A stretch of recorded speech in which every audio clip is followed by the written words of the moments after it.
Hello friends, welcome back to jobs ఎరేజన్ YouTube channel. ఇవాళైతే మనందరికి పర్మనెంట్ గా విద్యా సంస్థ నుంచి మనకి లేటెస్ట్ గా గవర్నమెంట్ జాబ్స్ అయితే రావడం జరిగింది. సో మీకు స్టార్టింగ్ సాలరీనే 40,000 అయితే ఉండడం జరుగుతుంది. సో మీరు ఇంటర్ పాస్ అయినా, డిప్లొమా పాస్ అయినా, ఎలాంటి డిగ్రీ చేసినా, ఎలాంటి బీటెక్ చేసినా, ఎలాంటి పీజీ చేసినా కూడా అయితే మీరు ఈ జాబ్స్ కి అప్లై చేయొచ్చు అనమాట. సో మీరు లాస్ట్ డేట్ లోపల అయితే అప్లై చేయాల్సి ఉంటుంది. Male and female candidates Andhra నుంచి, తెలంగాణ నుంచి ఎవరైనా సరే అప్లై చేయొచ్చు. ఇండియన్ సిటిజన్స్ అందరూ అప్లై చేయొచ్చు అనమాట. సో ఎవరైతే పర్మనెంట్ గా గవర్నమెంట్ జాబ్ చేద్దాం అనుకుంటున్నారో వాళ్ళందరూ తప్పకుండా ఈ వీడియోని చివరి దాకా చూసి వెంటనే అయితే ఆన్లైన్ లో అప్లై చేయండి. అండ్ మీరు కనుక మన ఛానల్ ఫస్ట్ టైం చూసినట్లయితే ఖచ్చితంగా సబ్స్క్రైబ్ చేసుకోండి for daily job updates. And మన టెలిగ్రామ్ గ్రూప్ లో కూడా అయితే జాయిన్ అవ్వండి for more job updates. So దాని లింక్ అయితే కామెంట్ బాక్స్ లో ఉంటుంది, మీరు వెంటనే వెళ్ళి జాయిన్ అవ్వండి. అండ్ మీరు కనుక ఈ వీడియోని ఇక్కడ దాకా చూసినట్లయితే ఖచ్చితంగా మన ఛానల్ కంటెంట్ అనేది ఎంతో కొంత నచ్చే ఉంటుంది. ఇలాంటి మరిన్ని జాబ్ అప్డేట్స్ కోసం మీరైతే ఈ వీడియోని లైక్ చేసి ఈ వీడియోని అయితే చూడండి. So let's get into the video.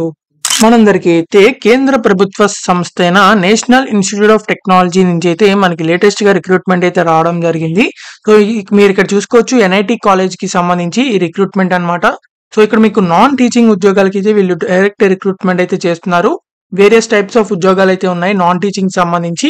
So ఇక్కడ మీరు చూసుకోవచ్చు, అసిస్టెంట్ రిజిస్ట్రార్ అని, హిందీ ఆఫీసర్ అని, సూపరింటెండెంట్ అని, హిందీ ట్రాన్స్లేటర్ అని, సీనియర్ టెక్నీషియన్ అని, టెక్నీషియన్, జూనియర్ అసిస్టెంట్, ఇలాంటి ఉద్యోగాలు అయితే ఉన్నాయి. సో లెవెల్ 3 నుంచి లెవెల్ 14 దాకా మీకు పే స్కేల్స్ అయితే ఉన్నాయి. స్టార్టింగ్ సాలరీనే మీకు 40,000 వరకు వచ్చే చాలా అవకాశం అయితే ఉండడం జరిగింది.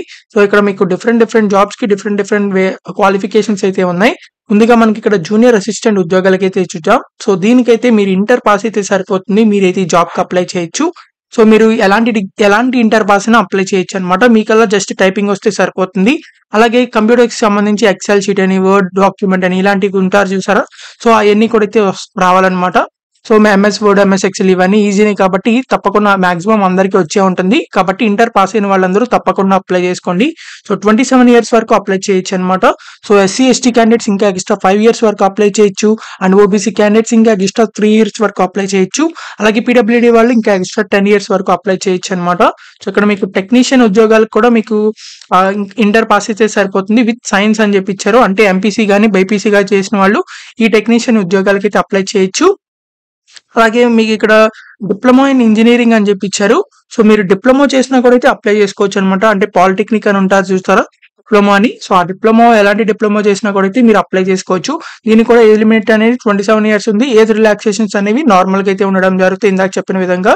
సో ఇక్కడ మీకు సీనియర్ అసిస్టెంట్ అని చెప్పించారు. ఇది కూడా మీరు ఇంటర్ పాస్ అయితే సరిపోతుంది, మీరైతే అప్లై చేయొచ్చు. మీకల్లా దీనికి కావాల్సింది టైపింగ్ వస్తే సరిపోతుంది. అలాగే మీకు కంప్యూటర్ నాలెడ్జ్ అయితే ఉండాలన్నమాట. బేసిక్ సరిపోతుంది, మీకు హై స్కిల్స్ ఏమి అవసరం లేదు. అలాగే మీకు ఇక్కడ 33 ఇయర్స్ వరకు ఎవరైనా సరే అప్లై చేయొచ్చు. మీకు డిప్లొమా కంటే ఎక్కువ, ఇంటర్ కంటే ఎక్కువ చదివాము, అప్లై చేయకూడదు అంటే అలా ఏం కాదు, వాళ్ళు కూడా అయితే అప్లై చేసుకోవచ్చు అనమాట. ఇక్కడ మీరు సీనియర్ టెక్నీషియన్ అని చెప్పి ఇంకొక జాబ్ ఉంది. ఇది కూడా మీరు ఇంటర్ పాస్ అయితే మీరైతే అప్లై చేసుకోవచ్చు. అంటే విత్ సైన్స్ ఫీల్డ్ అనమాట. అంటే ఎంపీసీ కానీ బైపీసీ పాస్ అయినట్లయితే మీరు అప్లై చేసుకోవచ్చు. అలాగే మీకు ఇక్కడ డిప్లొమా ఇన్ ఇంజనీరింగ్ చేసినా సరే అప్లై చేసుకోవచ్చు అనమాట. మీరు ఎలాంటి డిగ్రీ చేసినా కూడా అయితే ఈ జాబ్ కి అప్లై చేసుకోవచ్చు. సో 33 ఇయర్స్ వరకు అప్లై చేసుకోవచ్చు. సో కాబట్టి తప్పకుండా అప్లై చేసుకోండి. ఇక్కడ మనకి జూనియర్ హిందీ ట్రాన్స్లేటర్ అని చెప్పి ఇచ్చారు. ఇదైతే హిందీలో ఎవరైతే మాస్టర్స్ డిగ్రీ చేశారో వాళ్ళైతే అప్లై చేసుకోవచ్చు అనమాట. సో కాబట్టి రికగ్నైజ్డ్ డిగ్రీస్, డిప్లొమా సర్టిఫికేట్ కూడా అయితే ఉండాలన్నమాట. ఇక్కడ మళ్ళీ మనకి ఇంకో సూపరింటెండెంట్ ఉద్యోగాలకు కూడా అయితే ఉండడం జరిగింది. ఇదైతే బ్యాచిలర్స్ డిగ్రీ, మీరు ఎలాంటి బ్యాచిలర్స్ డిగ్రీ చేసినా ఫస్ట్ క్లాస్ లో పాస్ అయినట్లయితే మీరైతే అప్లై చేసుకోవచ్చు. సో మీరు BSc, BCom, BA, BBA, B pharmacy, B architecture, BTech ఎలాంటి బ్యాచిలర్స్ డిగ్రీ చేసినా మీరైతే అప్లై చేసుకోవచ్చు అనమాట. ఫస్ట్ క్లాస్ లో అయితే పాస్ అయ్యి ఉండాలి. సో మీకు జస్ట్ బేసిక్ కంప్యూటర్ నాలెడ్జ్ వస్తే సరిపోతుంది. స్ప్రెడ్ షీట్స్ అని, ఎంఎస్ ఎక్సెల్ అని చెప్పి, వర్డ్ డాక్యుమెంట్ అని ఉంటాయి కదా, సో అవైతే వచ్చే సరిపోతుంది అనమాట. సో ఇక్కడ మీకు 30 ఇయర్స్ వరకు ఎవరైనా సరే అప్లై చేసుకోవచ్చు. అలాగే మీకు ఇక్కడ హిందీ ఆఫీసర్ అని చెప్పి ఉన్నాయి. సో ఇది కూడా మాస్టర్స్ డిగ్రీ ఇన్ హిందీ చేసినట్లయితే మీరైతే అప్లై చేసుకోవచ్చు. అలాగే 3 ఇయర్స్ ఎక్స్పీరియన్స్ అయితే ఉండాలన్నమాట హిందీ ఆఫీసర్ కి. అలాగే మీకు ఇక్కడ అసిస్టెంట్ రిజిస్ట్రార్ అని చెప్పింది. సో ఇది కూడా మాస్టర్స్ డిగ్రీ చేసినట్లయితే అప్లై చేసుకోవచ్చు మీరు. So in any discipline, so మీరు ఎలాంటి డిసిప్లిన్ లో అయినా, మీరు ఏ స్ట్రీమ్ లో అయినా మాస్టర్స్ డిగ్రీ చేసినట్లయితే అప్లై చేసుకోవచ్చు. అలాగే మీకు ఇక్కడ క్వాలిఫికేషన్ డిజైరబుల్ అని చెప్పి ఇచ్చారు. సో డిజైరబుల్ అంటే జస్ట్ ప్రిఫరబుల్ అంతే, మ్యాండేటరీ అయితే కాదు. ఇక్కడ మీకు లైబ్రరీ అండ్ రిజిస్ట్రార్ పోస్టులు కూడా అయితే ఉన్నాయి, కానీ వీటికి అయితే ఎక్స్పీరియన్స్ కావాలి. ఎక్స్పీరియన్స్ ఉన్నట్లయితే వీటికి అప్లై చేసుకోవచ్చు. ఎలాంటి ఎక్స్పీరియన్స్ లేకుండా మనకి స్టార్టింగ్ లో చెప్పాం కదా, junior assistant technician, senior assistant, senior technician, అలాగే సూపరింటెండెంట్ ఉద్యోగాలు, ఇవన్నీ అయితే ఎలాంటి ఎక్స్పీరియన్స్ అక్కర్లేదన్నమాట. సో వాటన్నిటికైతే మీరు డైరెక్ట్ గా అప్లై చేసుకోవచ్చు. సో మీరైతే ఆన్లైన్ లో అప్లై చేయాల్సి ఉంటుంది. ఆన్లైన్ లో అప్లై చేసిన తర్వాత అప్లికేషన్ ఫామ్ ని డౌన్లోడ్ చేసుకుని మీరు పోస్ట్ కూడా అయితే పంపించాలి. అవన్నీ ఎలా అప్లై చేయాలి, ఎలా పోస్ట్ లో పంపించాలి కూడా అయితే చెప్తాను, కాబట్టి చివరిదాకా చూడండి. సో వీటికి సంబంధించి మీరైతే ఆన్లైన్ లో అప్లై చేయాల్సి ఉంటుంది. ఆన్లైన్ లో అప్లై చేసేటప్పుడు అప్లికేషన్ ఫీజు కూడా అయితే పే చేయాల్సి ఉంటుంది. ఎస్సీ, ఎస్టీ, పీడబ్ల్యూడీ క్యాండిడేట్స్ అయితే 750 రూపీస్ అయితే అప్లికేషన్ ఫీజు పే చేయాలి. అలాగే మిగిలిన క్యాండిడేట్స్ అయితే అన్రిజర్వ్డ్ ఓబీసీ, ఈడబ్ల్యూఎస్ అయితే 1500 అయితే పే చేయాల్సి ఉంటుంది. సో ఇవైతే పర్మనెంట్ గా గవర్నమెంట్ జాబ్స్ కాబట్టి తప్పకుండా అప్లై చేసుకోండి, ఎవరైతే సీరియస్ గా జాబ్స్ కోసం ఎదురు చూస్తున్నారో. ఒకవేళ ఇంత అప్లికేషన్ ఫీజు మేము పే చేయలేమనుకున్నట్లయితే పర్మనెంట్ సెంట్రల్ గవర్నమెంట్ జాబ్స్ అనేవి వీడియోస్ అనేవి మన ఛానల్ వీడియోస్ లో అయితే ఉన్నాయి. సో మీరైతే వాటికి చెక్ చేసుకుని వాటికైతే అప్లై చేయొచ్చు. కొన్నిటికైతే అసలు అప్లికేషన్ ఫీజు లేదు, కొన్నిటికైతే కేవలం 100 రూపీస్, 200 రూపీస్ అప్లికేషన్ ఫీజు అయితే ఉన్నాయన్నమాట. సో మన ఛానల్ వీడియోస్ లోకి వెళ్ళి వాటికైతే అప్లై చేసుకోండి. సో మీకు ఇంకా ఎలాంటి డౌట్స్ ఉన్నా సరే కామెంట్ బాక్స్ లో కామెంట్ చేయండి. సో ఈ జాబ్స్ కి ఎవరైతే అప్లై చేయాలనుకుంటున్నారో వాళ్ళందరూ ఈ నోటిఫికేషన్ మొత్తాన్ని ఒకసారి చదివి మాత్రం అయితే అప్లై చేయండి. సో ఇక్కడ మీరు అప్లై చేసుకున్న వాళ్ళు ఇక్కడ వేకెన్సీస్ బట్టి మీరైతే అప్లై చేసుకోండి చెక్ చేసి. సో ఎవరైతే అప్లై చేయాలనుకుంటున్నారో అప్లికేషన్ లింక్ అనేది మన కామెంట్ బాక్స్ లో అండ్ డిస్క్రిప్షన్ లో కూడా అయితే ఉండడం జరుగుతుంది. మీరు అది క్లిక్ చేసినట్లయితే వీళ్ళ యొక్క అఫీషియల్ వెబ్సైట్ అయితే ఓపెన్ అవడం జరుగుతుంది అప్లై చేయడానికి. ఇదైతే వీళ్ళకి సంబంధించిన అఫీషియల్ వెబ్సైట్ అనమాట, నేషనల్ ఇన్స్టిట్యూట్ ఆఫ్ టెక్నాలజీకి సంబంధించి. సో ఇక్కడ మీకు అప్లికేషన్ లింక్ అని ఉంటుంది, ఇదైతే క్లిక్ చేయండి. మీకు నోటిఫికేషన్ కావాలంటే ఇక్కడ advertisement for various non teaching position ఉంటుంది, ఇది క్లిక్ చేసినట్లయితే నోటిఫికేషన్ ఓపెన్ అవుతుంది. సో అప్లై చేయాల్సిన వాళ్ళు అప్లికేషన్ లింక్ అని ఉంటుంది, అది క్లిక్ చేయండి. సో ఇక్కడ మీకు ఇలా వస్తుంది నాన్ టీచింగ్ రిక్రూట్మెంట్ పోర్టల్ అని చెప్పి. సో ఇక్కడ మీకు start apply or applying or online అని చెప్పి ఉంటుంది.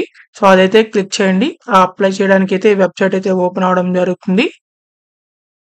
తర్వాత మీకు ఇక్కడ సైన్ అప్ అయితే అవ్వాల్సి ఉంటుంది. ఇక్కడ సైన్ అప్ క్లిక్ చేసి సో మీ ఈమెయిల్ ఐడి, మీ ఫుల్ నేమ్, తర్వాత మీ డేట్ ఆఫ్ బర్త్, తర్వాత మీ మొబైల్ నెంబర్ ఎంటర్ చేసి సో ఇక్కడ మీకు వెరిఫికేషన్ ఉంటుంది, అదంతా ఇక్కడ ఎంటర్ చేసి సో రిజిస్టర్ అయితే క్లిక్ చేయండి. రిజిస్టర్ అయిన తర్వాత లాగిన్ అయితే అవ్వాల్సి ఉంటుంది. లాగిన్ అని క్లిక్ చేసి ఈమెయిల్ ఐడి ఇందాక ఇచ్చారు కదా, సో ఈమెయిల్ ఐడి తర్వాత మీరు పాస్వర్డ్ క్రియేట్ చేసుకుంటారు కదా, సో ఆ పాస్వర్డ్ మీ ఈమెయిల్ ఐడికి అయితే వస్తుంది. సో ఆ పాస్వర్డ్ తర్వాత మీ వెరిఫికేషన్ కోడ్ ఇక్కడ ఏదైతే మీకు అక్కడ ఉంటుందో సో అది ఎంటర్ చేసి లాగిన్ అయితే అవ్వండి. ఇలా లాగిన్ అయిన తర్వాత మీకు సంబంధించిన డీటెయిల్స్ అన్ని అయితే అడగడం జరుగుతుంది.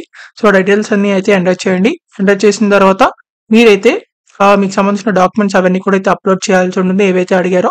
అలాగే ఫైనల్ గా మీరు అప్లికేషన్ ఫీజుకి సంబంధించి రిసిప్ట్ కూడా అయితే మీరు దాంట్లో అప్లోడ్ చేయాల్సి ఉంటుంది పీడిఎఫ్. అలాగే ట్రాన్సాక్షన్ డేట్, ఎంత అమౌంట్ ట్రాన్సాక్షన్ చేశారు, సో అవన్నీ ట్రాన్సాక్షన్ నంబర్ ఇవన్నీ కూడా అయితే మీరు ఎంటర్ చేయాల్సి ఉంటుంది. కాబట్టి అప్లై చేసే కంటే ముందరే మీరైతే ఎస్బీఐ కలెక్టివ్ వాళ్ళకి సంబంధించి అప్లికేషన్ ఫీజు అయితే పే చేయాల్సి ఉంటుంది.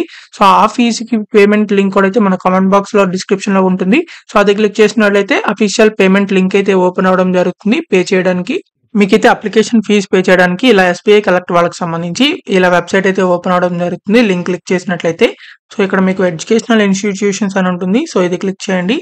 తర్వాత ఇక్కడ మీకు ఎన్ఐటి సిల్చర్ అని చెప్పి టైప్ చేయండి. టైప్ చేసినట్లయితే ఇలా online fee collection account in NIT Silchar అని వస్తుంది.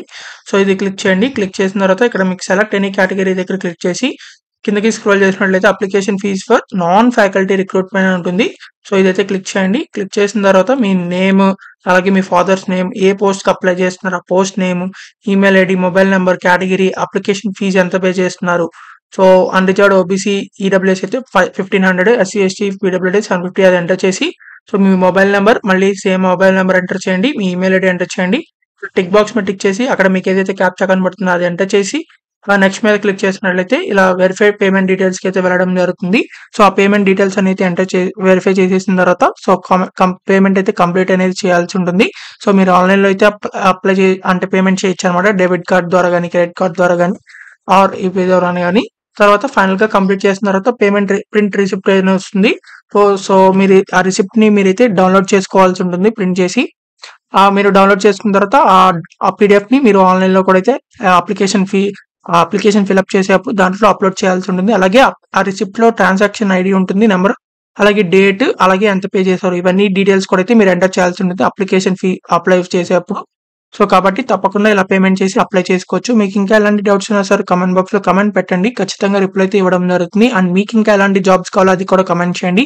ఆ జాబ్ వీడియోస్ అయితే చేయడం జరుగుతాయి. అండ్ ఈ వీడియోని మీ ఫ్రెండ్స్ అలాగే మీ family members WhatsApp and Telegram గ్రూప్స్‌కి అందరికీ షేర్ చేయండి. చాలా మందికి అయితే యూజ్ అవ్వడం జరుగుతుంది.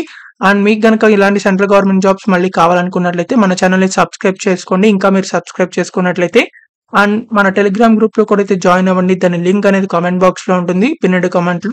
సో అది క్లిక్ చేసి వెంటనే జాయిన్ అవ్వండి. So thank you for watching this video. Thank you.